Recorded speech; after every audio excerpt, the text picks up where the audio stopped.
Growing up, I went to an Episcopal church, actually called St. Francis. As a smaller child, I never loved it because the rituals and formality had no meaning for me. But when I was 12 years old, I was invited into the youth group. In the youth group, the first hour was for food and fun, and the second hour was a lesson in worship. I remember parents would bring homemade mac and cheese, or there'd be pizza, and there was a pool table, Guitar Hero, and an NBA Jam arcade machine. I thought to myself, how could this be church? This is so fun. Then the second hour, we would all sing Christian rock worship songs, ones that felt much more approachable to me compared to regular church. And then there was the lesson, not unlike a sanctuary reflection, on a topic like feeling misunderstood, wondering what your path is, or wondering what life is all about. This was especially meaningful for me because at the time, I was struggling with a lot of sadness and confusion. I was adopted from Russia at 18 months old, and in middle school, I remember looking up different places on Google Maps, wondering why I was here. Why was I growing up with this family? It never quite felt like mine. I was struggling with a sense of belonging. And in this youth group, I found a place to talk about these things. What we had was called the boys group. The boys group was a space for us as boys to talk about everything that came up for us, from struggling with school, relationships, and questions about everything in between. In this space, I met my mentor, Craig. Craig was the first adult I'd met who shared honestly about how he felt, sharing he felt sad or scared, even crying, which I had never seen a man do.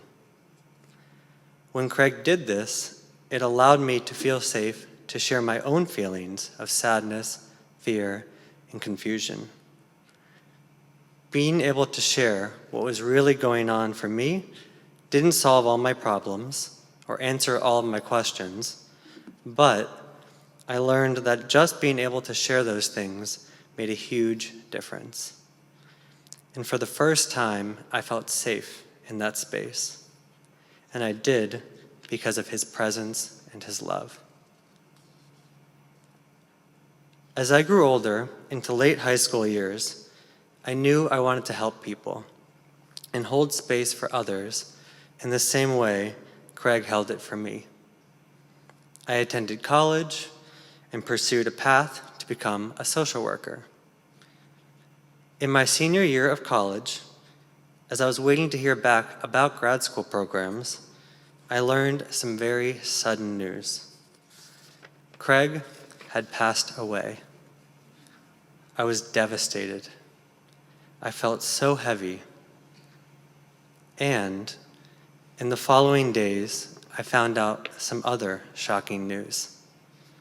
I had been accepted into a Master of Social Work program. I remember sitting in my apartment at the time, crying, and finding a strange peace. I said to myself, Craig is the reason I'm becoming a social worker. It feels comforting in a way that he passed away almost to the day I'm starting my journey on this path. And so, I went to grad school, I started working, and in time, I found a position that aligned deeply with my reason for starting this work in the first place. About 9 months ago, I started a job running groups with young men, facilitating curriculum based on core values for healthy manhood. And when I found out about this position, I thought to myself, I can talk to young men about how they feel? And this program is designed to encourage them to do that? This is a job? This is incredible. And 9 months in, I continue to feel the exact same way every day. One thing I've learned is that it starts with me. I cannot help students name how they feel, identify their triggers, and challenge them if I have not done my work first. Doing my work means reflecting on the areas I don't want to think about, talking about the parts I don't want to talk about, and owning the parts of me I'm ashamed to show. These are the parts I need to talk about. And I do this with the other counselors or in my own therapy first. And this helps me see it in the students I work with. One of the biggest ways this has showed up for me was with drinking. I struggled for years with drinking more than I wanted to, and hurting people I loved in the process. I also struggled with depression and socially isolating, and drinking reinforced this for years. I felt sadness about people I'd lied to, shame about things I'd done while drinking, and fear about not being able to manage my use and wondering what could happen. After struggling with this for years, at the end of 2021, I decided to stop drinking altogether. My actions were not lining up with my values, and who I was while I was drinking was not who I wanted to be. While I do not share the specifics with the students I work with, I share how strongly I've felt sadness and shame.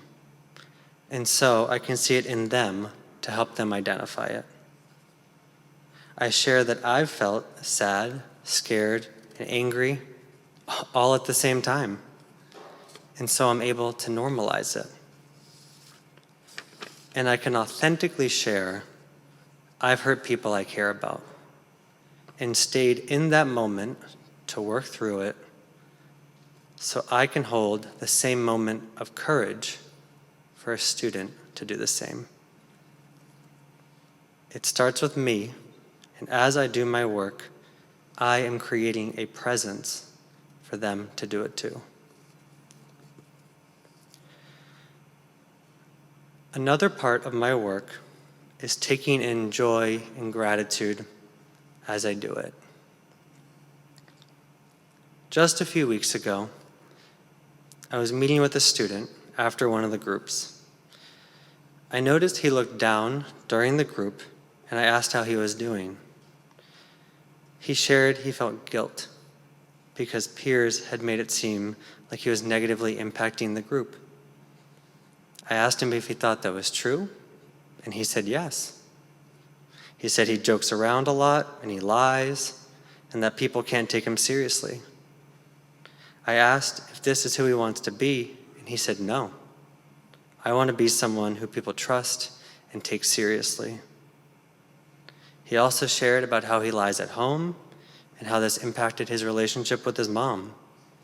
He shared he felt sad and guilty, and he made a plan to apologize to her when he got home. I encouraged him for naming his emotions and owning that his actions aren't lining up with who he wants to be. I left this interaction, and I took a few extra minutes to soak in how I was feeling. As I gave myself time, I noticed tremendous joy and let it slowly sink in as it overwhelmed me to tears. I thought to myself, this student is doing such good work. He's naming how he feels, he's sharing it, and he's taking steps to live more in his values. I sat in this, and I noticed increasing joy flood over me. I noticed an urge to suppress it, to minimize it, and I let it go. I said to myself, I am doing really good work. And I let that sink in. More tears came. I flashed back to the room where boys' group was, remembering Craig, remembering the moment I got into grad school, remembering when I accepted this position, and I came back to the present moment, and I felt overwhelmed with joy. I thought to myself, I feel connected to you, Craig. I am passing on your legacy. I am thankful I can give presence and give love. Thank you.